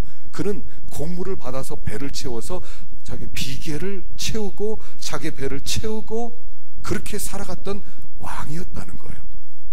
자, 그래서 여기 그가 이제 칼로 찔렀는데 기름이 나중에 칼날에 묻었다고 그랬어요. 칼을 빼내지 않았더니. 요 기름이라고 하는 것이 뭐냐면, 자, 우리 기름이라는 게 뭔가 하면 레위기 3장 9절을 한번 보십시다. 여러분, 사사기는요 암호들이 많아요. 이 푸는 게 어려워요. 3장 9절 읽어봅시다. 시작. 그는 그 화목제의 제물 중에서 여호와께 화제를 드릴지니 그 기름 곧 미골에서 밴 기름진 꼬리와 내장에 덮인 기름과 내장에 붙은 모든 기름과 두 콩팥과 그 위에 기름 곧 허리띠에 있는 것과 간에 덮인 꺼풀을 콩팥과 함께 떼어낼 것이요 제사장은 그것을 제단 위에서 불사를 지니 이는 화제로 여호와께 드릴 음식이니라. 기름을 하나님께 제물을 바칠 때 기름, 이 기름이라고 하는 것을 제거해서 하나님께 태워서 다 바치게 되었어요. 근데 그 기름을 에글론이 자기 배에 채우고 있었다는 거예요. 하나님께 드려져야 될 것들을 자기를 채우고 있는 그런 상태, 탐욕스러움. 성도는 어떤 사람이라고요? 이 가나안 땅은 어떤 사람이에요? 하나님이 주시는 복으로만 사는 땅, 이런 뜻이란 말이에요. 하나님이 주시는 은혜로만 사는 땅이란 말이에요. 근데 그걸로는 안 되겠다는 거예요. 하나님이 주시는 것만으로 살 수 없겠다는 거예요. 그래서 하나님이 주시지 않는 것, 내 힘으로 탐욕스럽게 내가 다른 사람의 것을 빼앗아서라도 나를 배불리겠다고 하는 것이 에글론이었단 말이에요. 이런 생각이 에글론이란 말이에요. 이런 탐욕스러움이 에글론이란 말이에요. 그리고 그 에글론의 지배를 받는 거예요. 그 탐욕의 지배를 받는 동안 우리는 종살이를 하고 있다는 거예요. 여러분, 탐욕으로 채우고 탐욕이 우리를 지배해서 더 많이 채워야 돼, 더 많이 채워야 돼 하는 동안 우리는 그것에 종살이 하느라고 굉장히 힘들게 살아간다는 거예요. 여러분, 탐욕스러움으로 많이 채워주면 배가 부를 것 같은데 배가 부르지 않더라는 거예요. 더 많이. 그래서 이 비만 체제를 가진 그런 연구에 보면요, 비만이라고 하는 것은 만족이 안 된다는 거잖아요. 그래서 자꾸 먹어도 배가 고파서 계속 먹기만 한다는 거예요. 그러니까 체중이 점점 더 늘어나는 거예요. 이게 에글론이 그랬다는 거예요. 기름기가 있었어요. 비둔했어요. 그래서 그를 찔렀더니, 칼을 찔렀더니 거기서 배설물이 나왔어요. 여기 우리나라 말에는 배설물이 나왔다는 말이 없는데 이 원래 원문에는 있어요. 이게 영어 성경에는 킹제임스 버전에는 그렇게 나왔어요. 어떻게 나왔냐면 dirt came out. 이 dirt라고 하는 것은 티끌, 흙, 배설물 이런 뜻이 있어요. 칼을 찌를 때 배설물이 나왔어요. 그러니까 사람들이 이렇게 생각했어요. 발을 가리나 보다. 이 발을 가린다는 것은 용변을 보기 위해서 옷을 내릴 때 발이 가려지잖아요. 그래서 완곡하게 발을 가린다. 그럴 때는 첫째는 용변을 보다 이런 뜻이 있고요.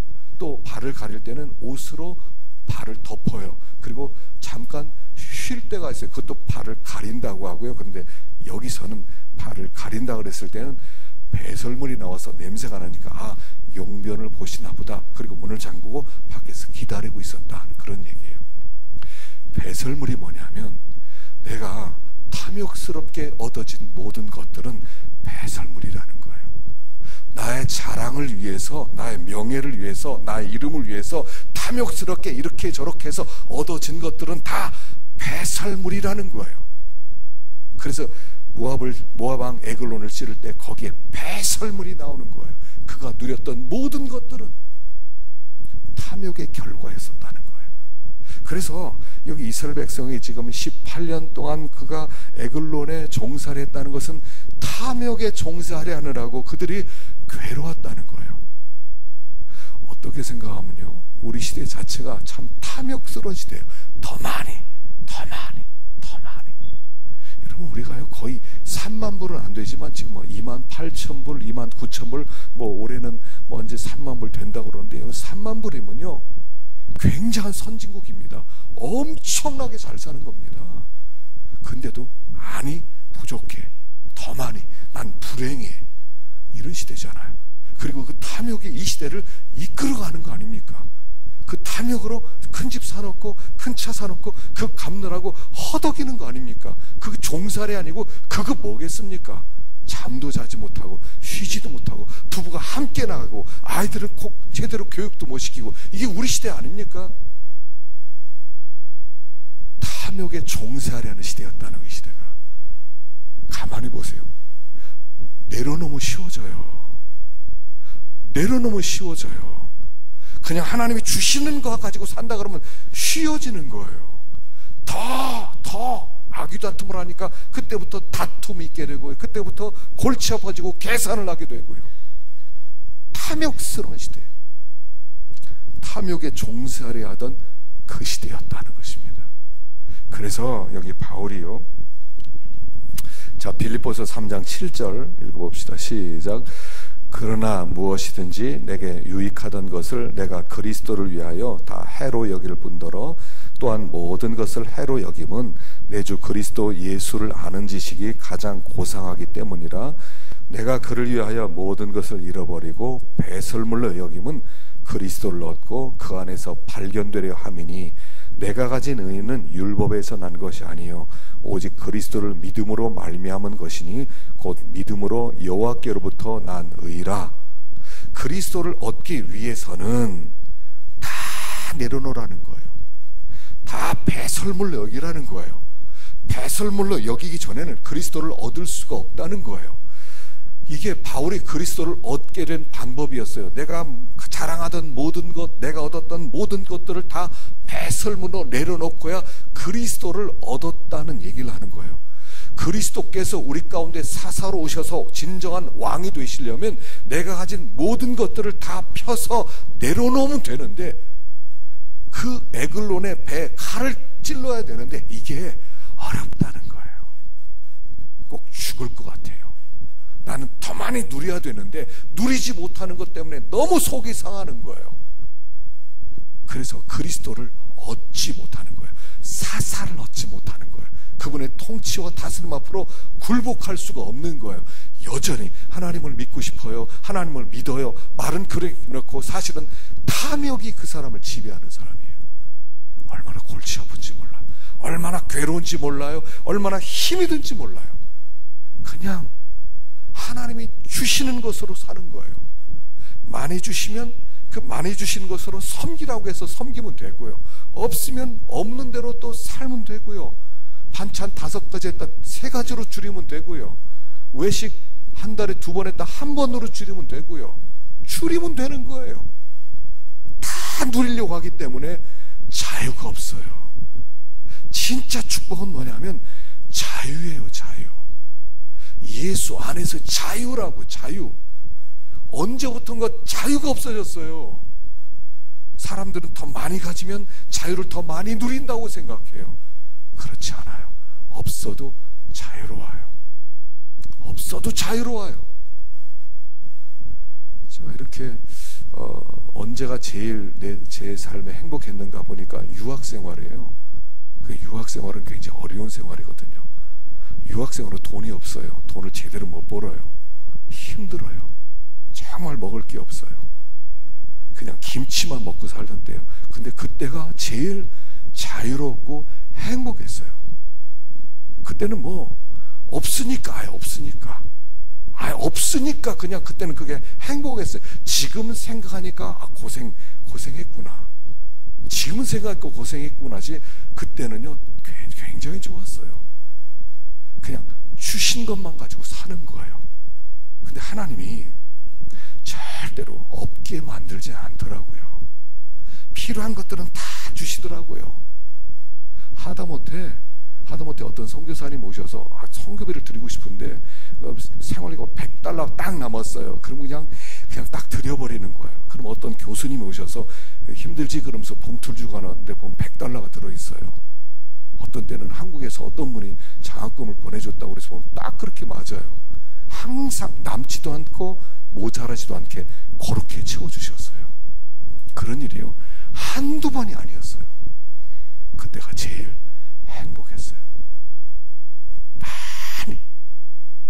그때보다 지금 훨씬 더 많은데도 그렇게 마음이 그때만큼 그렇게 행복하지 못한 것 같아요. 탐욕이 지배하는 동안 우린 종살이라는 거예요. 그래서 우리가 이 탐욕의 배에 칼을 꽂아야 되거든요. 이 탐욕은 에글론같이 배가 나와가지고 아주 그 뚱뚱해서 앉아가지고 그냥 나를 채워라 더 가져와라 그러는데 그 배에다 칼을 꽂아야 된단 말이에요. 근데 어떻게 꽂게 되냐면요, 여기 에웃의 결단이 있어요. 한번 보십시다. 18절 시작. 에웃이 곡물 바치기를 마친 후에 곡물을 메고 온 자들을 보내고 자기는 길갈 근처 돌 뜨는 곳에서부터 돌아와서 이르되 왕이여 내가 은밀한 일을 왕에게 아뢰려 하나이다 하니 왕이 명령하여 조용히 하라 하며 모셔 선 자들을 다 물러간지라. 자, 같이 곡물을 바치러 왔다가 곡물 바치러 온 사람들은 돌려보내고 자기는 길갈 근처 돌 뜨는 곳에서부터 돌아왔대요. 길갈 근처. 그가 돌아왔던 장소를 이렇게 정확하게 기록한 이유가 있다는 거예요. 길갈 근처 돌 뜨는 곳. 여러분, 길갈 우리가 어제도 생각해 봤죠. 길갈은 어떤 곳이냐면 이스라엘 백성이 하나님의 은혜로 요단강물이 갈라지고 그들이 다 요단강물을 건널 때 각 지파마다 그 요단강물 가운데 있었던 돌덩어리를, 큰 돌덩어리를 12개를 그 강가에다 세워놓고 하나님께서 우리를 이 요단강을 하나님의 능력으로 건너게 해주셨다. 우리는 하나님의 언약 백성이고 하나님이 함께하는 백성이라는 것을 선포했던 이스라엘 백성의 정체성 있는 땅이 길갈이라고 그랬잖아요. 그리고 거기에서 할례를 받고 우리는 하나님의 언약 백성입니다. 우리는 하나님의 도우심과 하나님의 선택 가운데서 살고 있습니다를 선포했던 땅이 길갈이에요. 그러니까 이 에웃이 돌아와서 그 돌을 보지 않았겠어요? 12개의 큰 돌을 바라보면서 하나님이 여기까지 도 오셨다. 하나님이 이렇게 우리와 함께 하신 하나님이다. 근데 거기에 돌 뜨는 곳이 있어요. 이 돌 뜬다는 것은 뭐냐면 거기가 우상을 만드는 돌을 떼는 채석장이 있었다는 것이에요.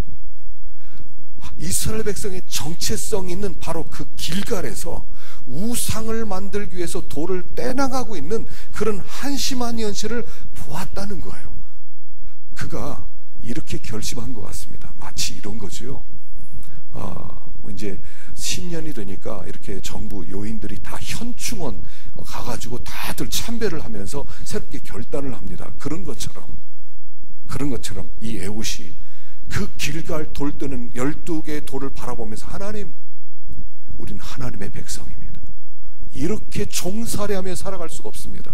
능력의 하나님을 섬기는 하나님의 선택된 백성이 이렇게 살아가면서 이 땅이 돌 뜨는 우상을 만드는 돌 뜨는 땅이 되게 된 것은 있을 수 없는 일입니다. 하나님, 저에게 힘을 좀 주세요.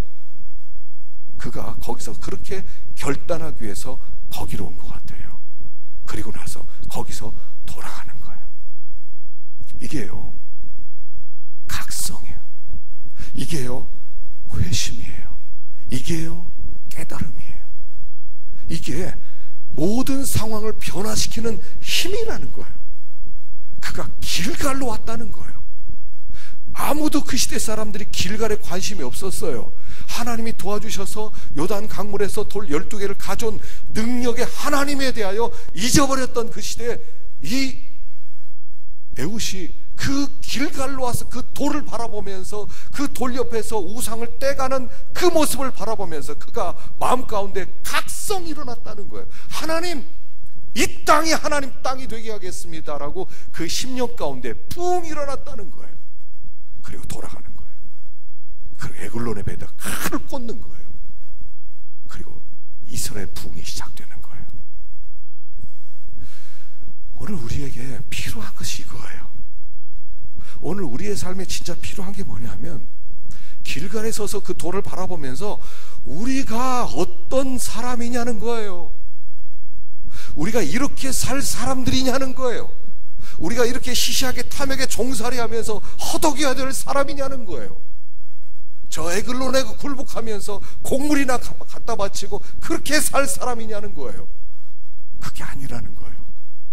길갈로 와서 길갈, 하나님의 능력이 있는 그 땅에서 우상을 만들기 위해서 떼어난 돌을 바라보면서 그의 마음 가운데 굉장한 분노가 일어나면서 각성이 일어나는 거예요. 이게 부흥이에요. 그리고 이 에훗이 돌아와서 에글론의 배를 찌릅니다. 그리고 문을 닫고 나옵니다. 그리고 나팔을 부릅니다. 나팔을 불어요. 아무도 나팔을 불지 않았는데 나팔을 불리기 시작하는 거예요. 이스라엘 백성들 모이라는 나팔 소리예요. 그랬더니 사람들이 모이기 시작하는 거예요. 이게 부흥이에요. 부흥은 많은 사람들이 한꺼번에 일어나는 게 아니에요. 여러분, 우리가 이 시대를 바라보면서 이 시대가 이렇다 저렇다 말할 거 없어요. 이 시대 비판할 것도 없어요. 뭐 누가 어떻다, 정치 잘한다 못한다 말할 것도 없어요. 우리 속에서 부흥이 일어나면 돼요. 내가 에훗이 돼서 길갈로 돌아와서 우리의 정체성, 우리 하나님의 능력이 아직도 여전히 우리와 함께 하시다는 그 확신을 가지고 우리가 다시 한번 깨어나면 되는 거예요. 한 사람이 깨어나면 전 이스라엘을 깨우는 거예요. 나팔 소리가 울려 퍼지는 거예요. 하나가 필요한 거예요. 이 시대는 하나가 필요해요. 하나. 다른 사람 욕할 거 없어요. 누가 어땠더라, 누가 저땠더라도 뭐 이렇다더라 할 거 없어요. 내 안에 부흥이 일어나면 되는 거예요. 내 안에. 하나님, 이게 말이 됩니까? 이게 여러분, 우리가 누구예요? 우리 하나님이 어떤 하나님이에요? 우리 하나님이 우리에게 주신 말씀들이 어떤 말씀들이에요? 내가 너와 함께하리라. 내가 너 하나님 노릇해 주리라. 두려워하지 말라. 너는 형통할 거다. 하나님이 우리에게 주신 말씀들은 다 어디 갔냐는 거예요. 우리가 어떻게 이렇게 살 사람들이냐는 거예요. 그게 에훗의 10년 가운데 타올랐던 불이었다는 거예요. 그 불이 전 이스라엘을 태우는 거예요. 그리고 나서 그 모압을 한꺼번에 물리쳐버리는 거예요. 그 부흥이 우리 가운데 있어야 된다는 거예요. 다른 사람, 우리가 이 시대는 너무 말이 많아요. 누구 책임이다, 누구 책임이다, 누가 그랬다, 이거 하느라고 정신없어요. 너지, 너 때문에 문제야. 너 다 이러고 앉아있어요. 다 책임 돌리잖아요. 핑계는 별 핑계를 다 내면서 너 이러고 있는 시대 아니에요. 진짜 중요한 것은 하나님이 우리를 부르고 있다는 거예요. 나를 부르고 있다는 거예요. 내가 이 에글론이 지배하는, 탐욕이 지배하는 이 시대 속에서 네가 에훗이 되어서 네가 길갈에서 그 하나님의 능력을 다시 한번 바라보고 마음 가운데 하나님께 돌아가야 되겠다. 여기서 그가 그걸 보고 돌아가서 어쩌면 마음 가운데 계획은 세웠지만 겁이 났을 수 있어요. 내가 이거 이렇게 잘못 찔러가지고 또 죽지 않고 나중에 내가 당하면 어떡하지? 어떤 생각을 했을지도 몰라요. 그래서 그가 길갈 근처 와서 다시 한번 하나님의 은혜를 힘입기 위해서 거기로 돌아왔는지 몰라요. 그럼 어쨌든 그의 마음 가운데 불이 붙기 시작한 거예요. 한 사람이 불이 붙으면 그 불은 옮겨 붙게 돼 있어요. 이 시대는 한 사람이 필요한 시대예요. 여러분, 누가 먼저 해야 된다, 너부터 먼저 해라, 저 사람이라 하지 맙시다. 그냥 우리가 하나님 앞에 서자는 거예요. 우리가 하나님 앞에 서서 하나님께서 우리 가운데 함께 하시기를 바라는 그런 자리에 서라는 거예요. 아주 하나님은 하나를 찾아요. 하나만 있으면 돼요. 하나. 그리고 여기 에웃이 말하지 않습니까? 나를 따르라 하지 않습니까? 그러니까 같이 따라가면서 이게 부흥이 일어나요. 이게 에웃시대 부흥 이야기였다는 것입니다. 자, 그런데 한 절이 더 있어요. 삼갈이라는 사람이 나와요. 자, 31절 읽어봅시다. 시작. 에웃 후에는 아나스의 아들 삼갈이 있어 소모는 막대기로 블레셋 사람 600명을 죽였고 그도 이스라엘을 구원하였더라. 자, 이 에웃 후에 아나스의 아들 삼갈이 있었다 그래요. 삼갈. 근데 이 아낫이란 뜻은 뭐냐면 아스다롯의 다른 말이 아낫이에요. 그러니까 이방 신을 이름을 가진 사람의 아들. 그러니까 삼갈도 결국 이스라엘 사람은 아니었다는 얘기예요. 이방 사람이었고요. 우상을 섬기는 사람의 아들이 사사로 부름을 받았다는 얘기를 하고요. 소모는 막대기로 600명을 죽였다. 여기 소모는 막대기로 600명을 죽였다는 것은 하나님의 일을 하는 데는 무기가 필요 없다는 뜻을 얘기하는 거예요. 하나님께서 승리하게 하실 때 어떤 사람의 실력을 필요로 하지 않는다는 거예요. 하나님께서 쓰셨던 무기들은 다 시시했잖아요. 나귀 턱뼈, 소모는 막대기, 모세 지팡이, 물맷돌, 이런 것들이 하나님의 무기였어요. 그 얘기는 하나님의 역사에는 인간의 힘이 필요한 것이 아니라는 얘기를 하는 거예요. 하나님께서 함께하는 것이 중요하다는 것이지, 이 소모는 막대기를 통해서 주는 메시지는 뭐냐면, 그가 이 소모는 막대기가 특별히 강했다, 무슨 나무를 만들었냐, 이게 아니라 하나님의 역사에는 하나님이 함께하심이 중요한 것이지 무기가 필요한 것이 아니다 라고 나와요. 성경에는 무기 이야기가 아무것도 없어요. 이스라엘 백성들이 광야에서 나와서 그들의 아말렉을 칠 때도 무기 이야기는 안 나와요.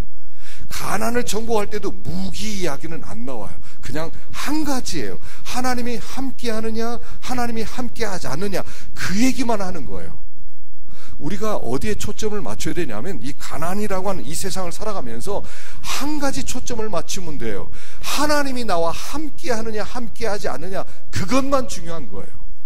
그거 외에는 어떤 것도 중요하지 않아요.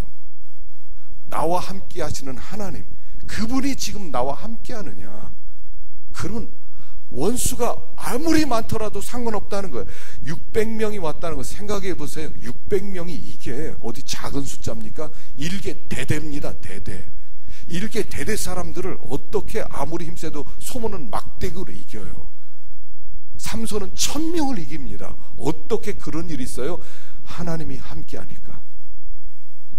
초점은 한 가지입니다. 우리는 하나님이 함께 하느냐예요. 오늘 하나님이, 그 하나님이, 이 삼갈과 함께 하신 하나님, 삼손과 함께 하신 하나님이 나와 지금 함께 하고 있느냐는 거예요. 여호수아와 함께 하시고 모세와 함께 하셨던 그 하나님, 다윗과 함께 하셨던 그 하나님이 나와 지금 함께 하시느냐, 이게 초점이라는 거예요. 하나님이 함께 하셔요? 아무것도 걱정하지 말라는 거예요. 하나님이 함께 하느냐, 함께 하지 않느냐만 우리에게 문제가 되고, 하나님이 함께 하느냐만 있으면 무기는 뭐라도 괜찮다는 거예요. 그 나뭇가지 하나 잘라가지고 해도 괜찮다는 거예요. 그냥 뭐 하나 빗자루 하나 들어도 괜찮다는 거예요. 휘두르기만 하면 다 쓰러질 거라는 거예요. 중요한 것은 하나님이 함께 하시느냐예요. 이 소모는 막대기란 하나님의 함께 하심을 상징하는 막대기라는 거예요. 자, 두 번째는 블레셋의 정체예요. 사실은 이제까지는 블레셋 이야기가 안 나왔는데 여기서부터 블레셋 얘기가 살짝 나와요. 이제 블레셋 얘기가 살짝 나오고 나중에 13장에 가서 정식으로 삼손과 블레셋의 전투가 시작돼요. 이 이야기는 드디어 블레셋과의 싸움이 시작되었다는 얘기를 하는 거예요. 블레셋이라고 하는 독특한 적이 있다는 것을 얘기하는 거예요. 이 블레셋은 누구냐 하면요, 원래 가나안 원주민이 아니에요. 이 블레셋 사람들은 이스라엘 백성이 애굽에서 나올 때 거의 그리스 근처에 있는 크레타 섬에서 이주해 온 해양 민족이에요. 이 사람들은 그리스 문명을 가지고 들어온 사람이라는 거예요. 여러분, 그리스 문명이 얼마나 발전된 문명이었습니까? 빛나는 문명이었죠. 그 문명, 아주 발전된 문명을 가지고 온, 보통 가나안 사람들은 좀 무식하고 좀 배우지도 못하고 문화도 뒤처졌는데 이 사람들은 굉장히 발전된 문명을 가진 사람들이었다는 거예요. 그리스 문명을 가져왔어요. 그리스 문명의 핵심은 뭐냐면 올림픽이에요. 올림픽에 그리스 문명이 꽃 피우는 거예요. 여러분, 올림픽이 어떤 거냐면요, 올림픽은 인간의 가능성을 극대화시키는 경기예요. 인간의 가능성을 뛰어넘은 사람에게 멸관을 주는 경기가 올림픽이에요. 그래서 올림픽의 구호는 이거예요. 더 빨리, 더 멀리, 더 높이. 더 빨리, 더 높이, 더 멀리. 인간의 가능성을 뛰어넘자는 거예요. 그래서 이 블레셋의 핵심은 뭐냐면 인본주의라는 거예요. 인간이 모든 것의 근본이고 인간은 할 수 있다는 거예요. 인간은 못하는 게 없다는 거예요. 인간은 마음만 먹으면 다 할 수 있다는 거예요. 그래서 인본주의적 문명, 이게 그리스 문명이고요, 이게 블레셋의 정체예요. 그러니까 이스라엘 백성들은 신본주의를 가지고 있기 때문에 신본주의와 인본주의를 가진 블레셋은 싸울 수밖에 없는 운명이다 하는 것을 여기서 말씀을 해주는 거예요. 블레셋 문명, 우리 시대는요 블레셋화된 시대예요. 어떻게 생각하면 우리 교회들도 블레셋화된 교회들이에요. 인간의 가능성, 인간의 한계를 극복함, 인간의 업적을 찬양함, 인간의 실력을 발휘해서 어떤 일을 하자는 거예요. 더 많이, 더 높이 누리자는 거예요. 거기에 대한 대적을 가진 대적자가 삼갈이었다는 거예요. 그래서 삼갈 정신이 있어요. 그 삼갈 정신이 뭐겠어요? 인본주의를 대항하는 이 삼갈의 정신은 신본주의라는 거예요. 이 싸움은 인본주의와 신본주의의 싸움이었다는 것을 보여주는 거예요. 그래서 살짝 지나는 것 같지만 사실은 굉장히 중요한 의미를 가지고 있는 싸움이었다는 거예요. 사람들은 인간이 최고라고 생각해요. 여러분 어떻습니까? 휴머니즘, 얼마나 멋있는 얘기예요. 인권, 얼마나 멋있습니까? 인간 중심, 인간이 최고. 우리 시대 그런 시대 아닙니까? 인간 위에 아무도 없어. 하나님이 어디 있어? 인간 아래로 내려오라고 그래. 인간처럼 존귀한 게 없어. 이게 휴머니즘이에요. 근데 휴머니즘은 신본주의의 대적이에요. 우리는 신본주의는 하나님이 중심이에요. 그렇다고 해서 사람을 무시해요? 그렇지 않아요. 인간은 존귀해요. 하나님의 걸작품이니까 어떤 존재보다 존귀해요. 그런 하나님께 굴복해야 되는 존재예요. 그래서 하나님을 위에 세우는 것이 신본주의예요. 인본주의는 인본주의예요. 인본주의는 멋있어요. 인본주의는 아름다워요. 인본주의는 감동을 줘요. 그러나 하나님께는 대적이 돼요. 그래서 이 싸움이 아주 미묘한 싸움이 된다는 거예요. 인본주의가 옳아 보이는 거예요. 그래서 여기 삼갈이 가졌던 삼갈 정신, 신본주의 정신은 한 세 가지로 생각할 수 있어요. 첫째, 신본주의란 이런 거예요. 인간의 낮아짐에 대해서 깊은 성찰이 있는 거예요. 인간의 낮아짐. 사람은요, 앤드류 모리는 세 가지를 얘기했어요. 왜 겸손해야 되느냐? 세 가지를 얘기했죠. 첫째, 인간은 흙으로 만들어졌어요. 인간은 돌로 만들어진 것도 아니고요, 금으로 만들어진 것도 아니에요. 다이아몬드로 만들어지지도 않았어요. 인간은 흙으로 만들어졌어요. 또 인간은 죄인이에요. 똑같은 죄인이에요. 뭐 누가 낫다 못하다, 여러분 똑같은 타락한 본성을 다 가지고 있어요. 예수님은 우리 한 사람 한 사람 똑같은 그 죄 때문에 죽으셨어요. 예수님이 내 죄 때문에 죽었고요, 여러분들 죄 때문에 죽었어요. 우리는 그 중에 누구라도 돌 던질 사람이 아무도 없어요. 똑같은 죄인이에요. 사람들은 인본주의는 이렇게 생각해요. 행동으로만 나타나지 않으면 죄가 아니라고 생각하는 거예요. 근데 우리는 행동으로 나타나지 않았지만 그 속에 숨겨야 되는 의도 자체를 죄라고 하는 거예요. 그래서 우리는 아무도 정죄를 못해요. 그래서 우리는 겸손해야 돼요. 세 번째, 우리는 성도예요. 우리 같은 자를 하나님이 의롭다고, 거룩하다고, 내 아들이라고 우리를 불러주셨어요. 그래서 우리의 낮아짐을 생각하라는 거예요. 이런 우리가 하나님의 은혜를 입어서 성자라고 불려질 수 있어요. 성자라고 불려질 수 있어요. 그래서 낮아짐을 깊이 생각하라는 거예요. 여러분, 하나님의 높음, 하나님 중심을 생각하기 전에 인간의 위치부터 찾으라는 얘기예요. 인간은 별 볼 일 없어요. 인간은 무지무능이에요. 이게 인간의 특징이라는 거예요. 무지무능. 인본주의 절대로 그렇잖아요. 인간이 왜 무지무능해? 얼마든 할 수 있어. 우리는 얼마든지 우리 한계를 뛰어넘을 수 있어. 매년 올림픽 하면서 초점이 뭡니까? 초점이 누가 42.19 마라톤의 그 2분대를 누가 돌파하느냐, 그게 초점 아니에요? 누가 100m를 뛰면 누가 최고 기록 9초를 뛰어넘느냐, 그게 최고의 관심사예요. 그리고 그를 뛰어넘을 때 그를 높이는 거예요. 와, 대단하다. 그게 인본주의예요. 멋있어 보여요. 그건 하나님께는 대적이에요. 두 번째는 하나님께 복종하는 거예요. 이게 신본주의예요. 이게 이 세상에 가장 싫어하는 거예요. 왜 하나님에게 복종해야 되느냐는 거예요. 왜 하나님의 말씀이 절대적이냐는 거예요. 하나님의 말씀을 꼭 절대화시키는 이유가 뭐냐는 거예요. 인간이 얼마나 위대한데 이 위대한 인간이 하나님께 왜 굴복해야 되냐는 거예요. 왜 남자가 여자가 되면 안 되는 거예요. 왜 남자끼리 결혼하면 안 되는 거예요. 이게 블레셋이에요. 요즘 EBS에서요 까칠 남녀라고는 프로그램이 나왔대요. 저는 안 봤는데 동성애 프로그램이에요. 동성애 프로그램이래요. EBS에서, 교육방송에서. 여러분, 한국 교육방송에서 동성애를 교육시키고 있는 이 시대를 블레셋화됐다고 얘기 안 할 수 있어요? 이 시대가 어디로 가고 있는지 몰라요. 얼마나 급박하게 인본주의적, 하나님을 대적하고 있는지. 교회 안에서는 안 그런가요?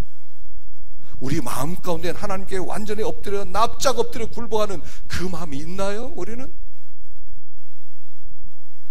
하나님께 굴복하는 거, 그가 신본주의예요. 세 번째는 하나님을 가까이 하는 거예요. 하나님을 가까이 해요. 복이 뭐냐면 하나님을 가까이 하는 게 복이에요. 올해는 우리 하나님을 좀 더 가까이 합시다. 올해는 하나님을 가까이 해서 하나님과 좀 친해집시다. 좀 친해지면 좋겠어요.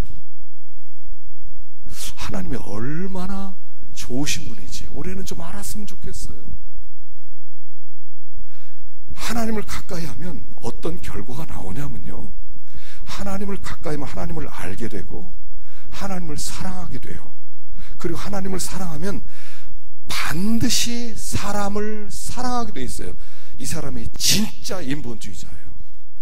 진짜 인본주의자는 뭐냐면 하나님을 너무 사랑하기 때문에 사람을 사랑하게 되는 거예요. 신본주의자는 반드시 사람을 엄청나게 사랑할 수밖에 없어요. 하나님을 제대로 알기 시작하면, 하나님이 어떤 분인지 알기 시작하면 우리가 사람을 사랑하지 않고는 견딜 수가 없어요. 너무 사람이 아름다워지는 거예요. 그가 신본주의자예요. 진짜 인본주의자예요.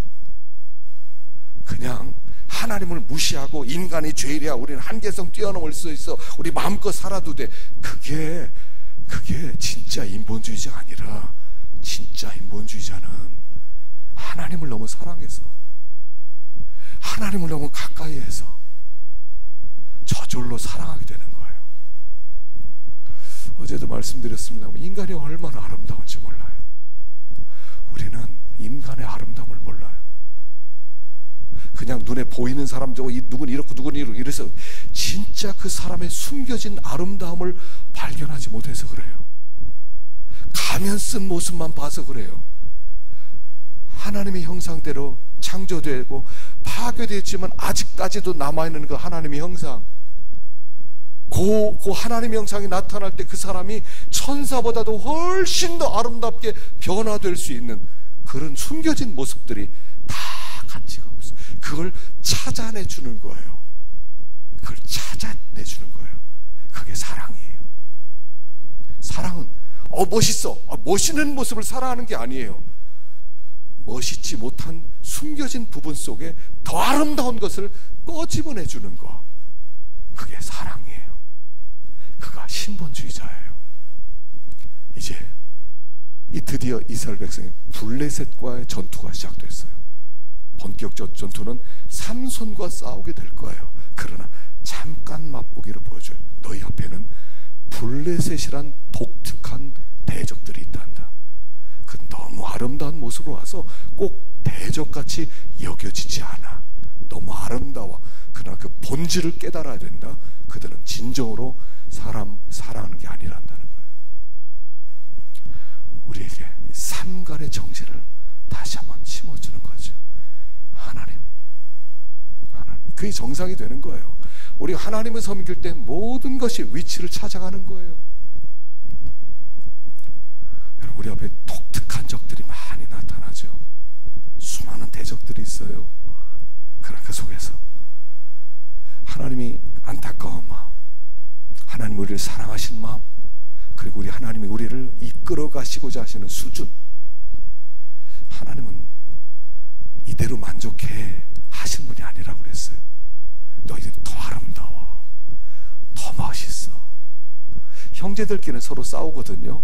형제들끼리는 막 서로 알력도 있고 그래요. 근데 부모가 자식들 볼 때는 똑같이 아름답잖아요. 똑같이 아름답잖아요. 네가 네 형제를 몰라서 그래. 얼마나 멋있는지. 그런 거예요.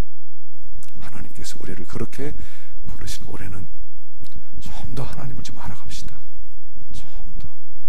좀 더 알아가십시다. 그래서 하나님의 그 은혜 안에 거하는 우리가 되기를 축원합니다.